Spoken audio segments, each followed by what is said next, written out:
Shalom. Haleluya. Puji Tuhan. Kita bersyukur hari ini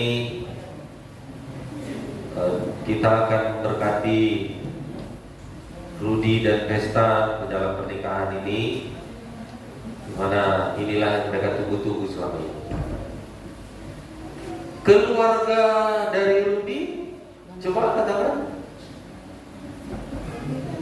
Keluarga dari Rudy, ya, oke.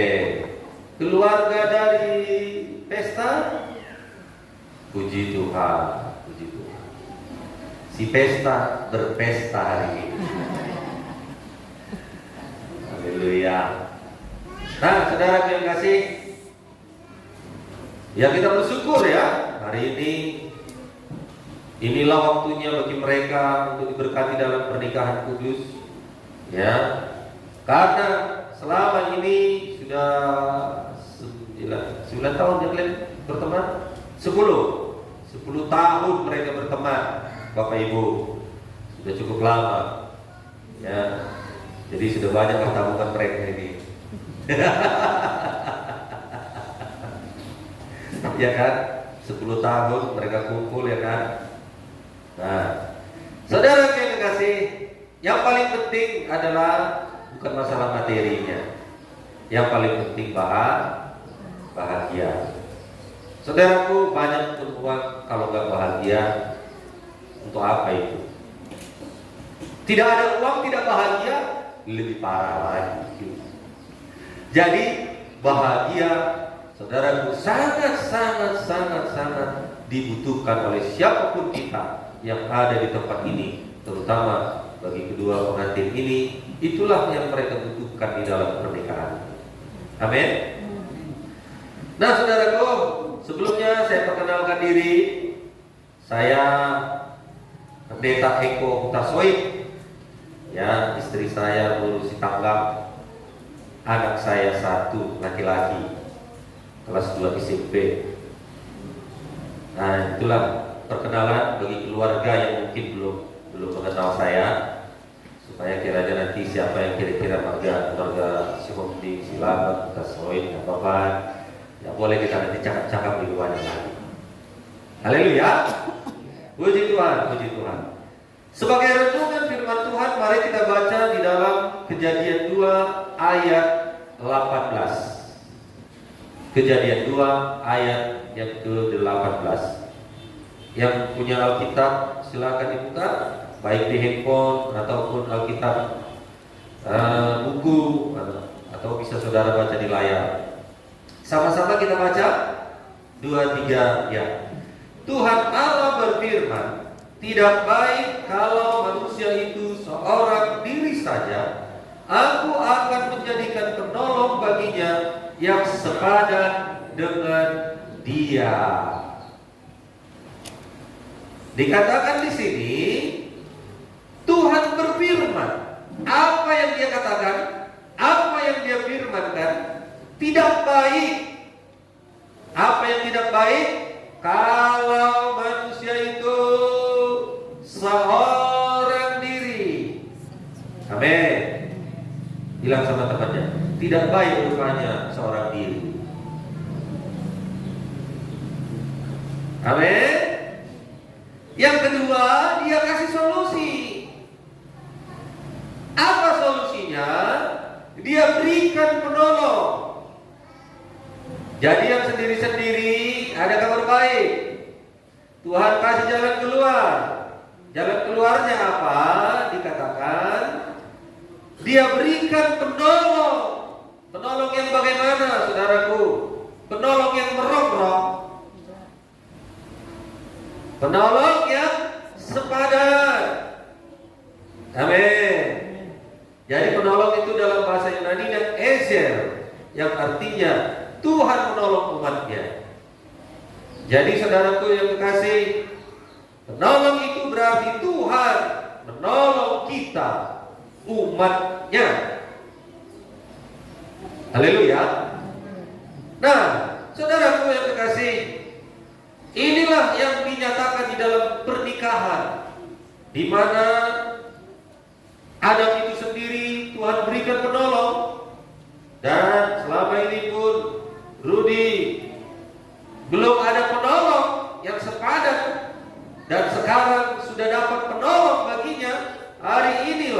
dinyatakan persatuan ataupun yang kekasih ya, komitmen mereka untuk bersama-sama seumur hidup. Haleluya. Yaitu di dalam pernikahan. Jadi pernikahan ini adalah kehendak Tuhan. Coba katakan, pernikahan adalah kehendak Tuhan. Jadi saya rasa jangan katakan menikah pun apa-apanya, kehendak Tuhan juga jangan sendiri. Kehendak Tuhanlah pernikahan. Nah, jadi saudara yang kekasih, Tuhan tidak pernah menciptakan kita hanya untuk menikah. Kalaupun kehendak Tuhan itu kita menikah, namun kita hidup tidak hanya untuk menikah saja. Kalau hanya untuk menikah hidup kita ini, tentu Adam dan Hawa diciptakan bersama-sama. Tetapi Adam dan Hawa tidak diciptakan bersama-sama. Siapa yang duluan diciptakan? Adam.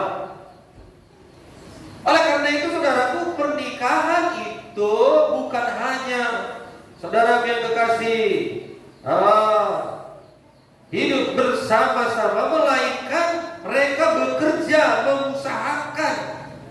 Ya, dikatakan di sini sejak semula Tuhan akan menciptakan Hawa di waktu yang bersamaan. Jikalau hidup ini hanya untuk menikah, ternyata hidup ini bukan hanya untuk menikah saja, melainkan untuk mengerjakan tugas, mengusahakan apa yang Tuhan perintahkan. Kejadian 2 ayat 5 dan 15. Saudara dikatakan, berkuasalah, usahakanlah. Betul? Amin. Nah, jadi saudara yang kekasih, di dalam kesendirian Adam ini Tuhan berikan penolong. Amin. Yang tadinya dia makan sendiri, tidur sendiri.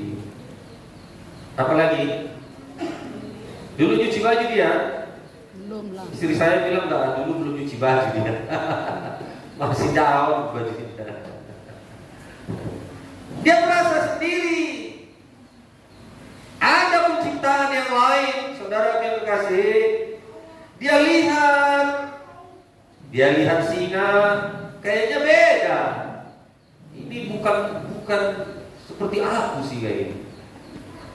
Aku tanganku jariku 5, kanan kiri, kaki jari 5. Aku berdiri berjalan, singa ini keempat kaki dan tangannya sama-sama melangkah. Oh, bukan ini, nggak cocok ini. Bukan ini yang sepadan. Dia lagi harimau, dia lihat lagi gajah. Ya. Semua binatang-binatang yang diciptakan Tuhan, tidak ada yang seperti dia.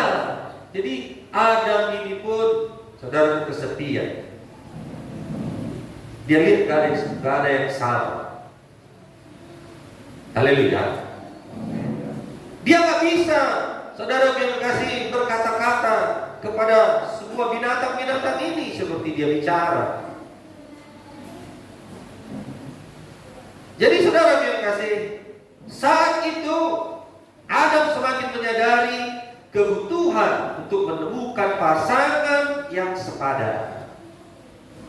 Amin. Dia semakin sadar, saudara yang kasih, ya tidak ada yang seperti dia. Nah, saudaraku, hal ini menunjukkan Tuhan tidak hanya memperhatikan kebutuhan manusia akan teman sekerja, tetapi juga sahabat yang dapat saling berbagi isi hati dan pikiran. Ketika dia berikan, dia ciptakan Hawa, saudara yang kasih, sehingga dia bisa sehati, bercakap-cakap, ya, bersenda gurau. Jadi ada hubungan yang baik, yang pas, yang cocok. Selain itu tidak ada yang cocok sama dia. Ciptaan yang lain tidak ada yang cocok dengan dia. Nah, saudara yang kasih, jadi tujuan pernikahan ini adalah untuk menggenapi rencana Tuhan, agar kita dapat menemukan persahabatan yang sejati di dalam hidup kita. Haleluya. Menggenapi rencana Tuhan. Jadi pernikahan ini adalah rencana Tuhan. Coba katakan, pernikahan adalah rencana Tuhan. Haleluya. Nah, jadi saudara, bagaimana pernikahan Kristen itu? Pernikahan Kristen itu ada beberapa poin. Yang pertama sekali, pernikahan Kristen itu adalah perjanjian. Covenant, perjanjian. Menikah berarti mengikat sebuah perjanjian yang disertai komitmen seumur hidup. Jadi menikah itu berarti mengikat sebuah perjanjian. Haleluya. Itulah dia. Perjanjian yang dimaksud yaitu yang pertama, perjanjian yang bersifat vertikal ke atas. Maksudnya bagaimana? Masing-masing calon pasangan secara pribadi mengikat hubungan dengan Tuhan sebagai pemilik kehidupan. Satu komitmen bagi kalian berdua. Yang pertama sekali yaitu mengikat hubungan perjanjian dengan Tuhan untuk sungguh-sungguh beribadah kepada Tuhan, memuji Tuhan. Haleluya. Nah, jadi itu yang pertama sekali harus ada janji di dalam hati. Janji di antara kalian berdua untuk sungguh-sungguh kepada Tuhan, memuji, memuliakan Tuhan. Amin. Itu perjanjian kita. Perjanjian yang kedua, saudara yang kasih, yaitu perjanjian yang bersifat horizontal. Oh, kita baca dulu ayat yang pertama tadi ya. Matius 22 ayat 37 sampai 39. Jawab Yesus kepadanya, kasihilah Tuhan Allahmu dengan segenap hatimu, dan dengan segenap jiwamu, dan segenap akal budimu. Itulah hukum yang terutama dan yang pertama. Dan hukum yang kedua yang sama dengan itu ialah kasihilah sesamamu manusia seperti dirimu sendiri. Jadi dikatakan kasihilah, yang pertama apa?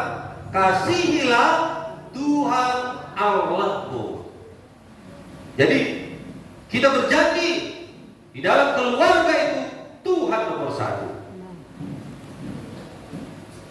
Yang kedua, berjanji ya, yang bersifat perjanjian yang bersifat horizontal adalah suatu keputusan di mana seorang pria berjanji kepada seorang wanita, atau di mana keduanya saling berjanji untuk hidup bersama dalam kasih seumur hidup mereka di hadapan Tuhan, di hadapan saudara seiman, di hadapan keluarga, di hadapan siapa saja yang melihat kita, untuk berjanji sehati, sepikir.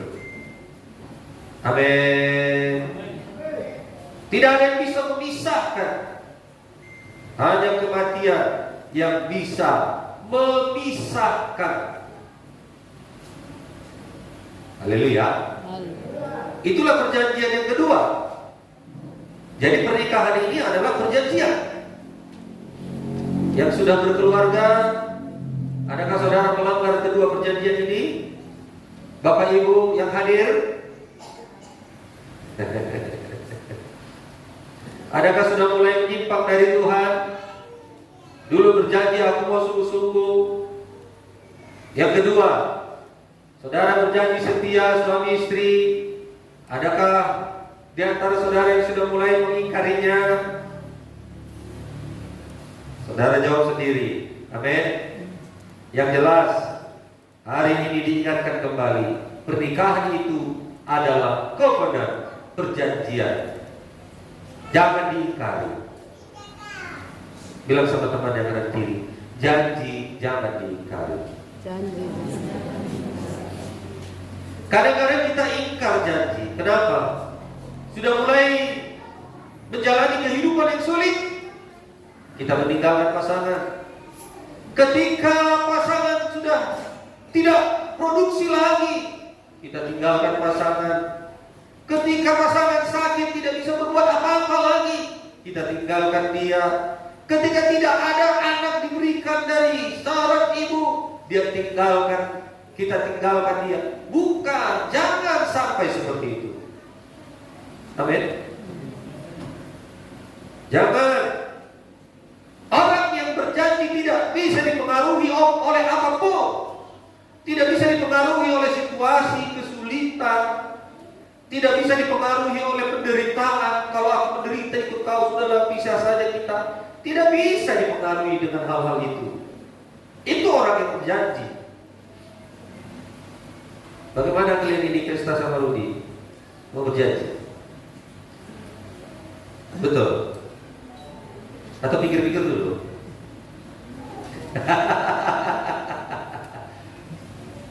Tiket kalian sudah kalian beli untuk sekali jalan. Mulai dari Peminangan sudah kalian beli tiket itu.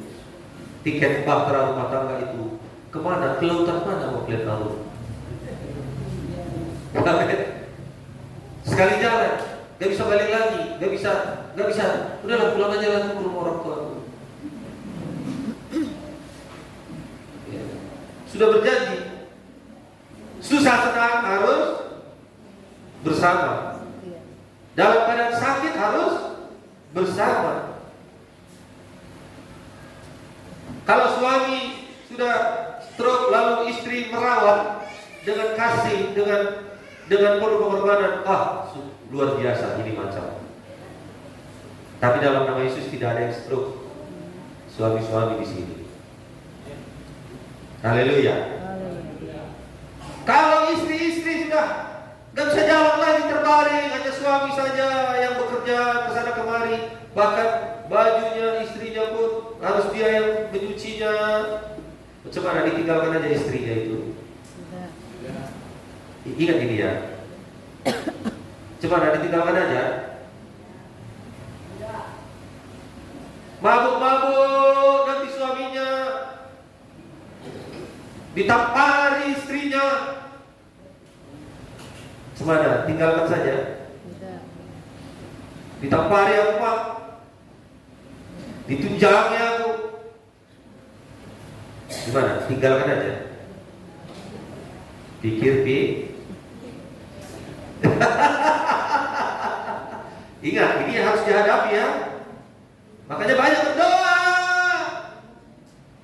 Itu sebabnya yang pertama, berjanji perjanjian kepada Tuhan itu penting. Kenapa? Karena kalau sudah mengenal Tuhan, gak banyak macam-macam, gak banyak nego-nego. Jalannya tidak menyimpang ke kanan dan ke kiri, lurus-lurus jalannya mengikut Tuhan. Suaminya pun bangga kepada istrinya, istrinya pun bangga kepada suaminya. Rohani pasanganku ini. Haleluya, haleluya. Nomor satu, ikat perjanjian dengan Tuhan supaya hidup kita tidak menyimpang ke dalam dosa, tidak menyimpang kepada kehendak daging. Karena itulah yang membuat rumah tangga menjadi kacau. Jadi perlu, itu sebabnya si Rudi ini sebelum menikah di training. Pesta ini sebelum menikah di training. Dasar-dasar daripada firman, dasar-dasar daripada rumah tangga yang dilandaskan dengan firman Tuhan. Haleluya. Ada orang asal janji aja pernikahan itu. Aduh, kami nggak mau lah. Kalau nggak mau belajar di sini nggak usah. Mau cepat-cepat saja besok menikah, ya udah tempat lain aja.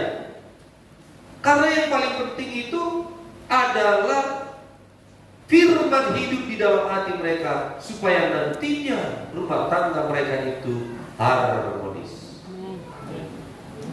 Haleluya, haleluya. Saudara yang kasih, ini penting. Ikat perjanjian dengan Tuhan, sungguh-sungguh mengikut Tuhan. Begitu banyaknya rumah tangga kacau. Kenapa? Yang pertama, saya lihat dan perhatikan, tidak ada rasa takut akan Tuhan. Betul, saudaraku? Nah, itulah yang pertama. Yang kedua, pernikahan itu dua menjadi satu. Haleluya. Laki-laki, perempuan menikah tidak lagi dua, melainkan satu. Haleluya. Saudara yang dikasihi, kenapa? Rumus matematika dari mana itu?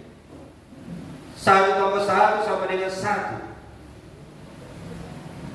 Rumus matematika dari mana? Kita. Dari sorga. Amin. 100 untuk Bapak apa namanya?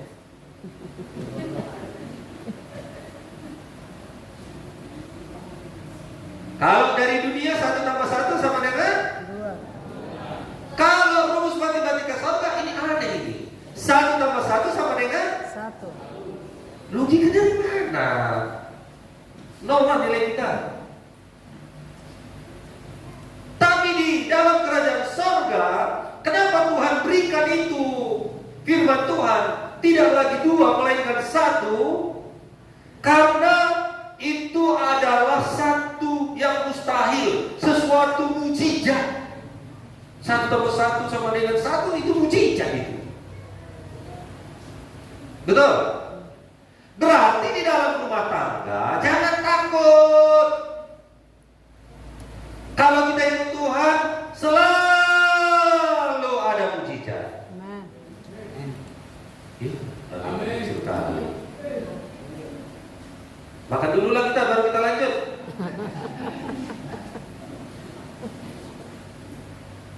Saya ulangi ya.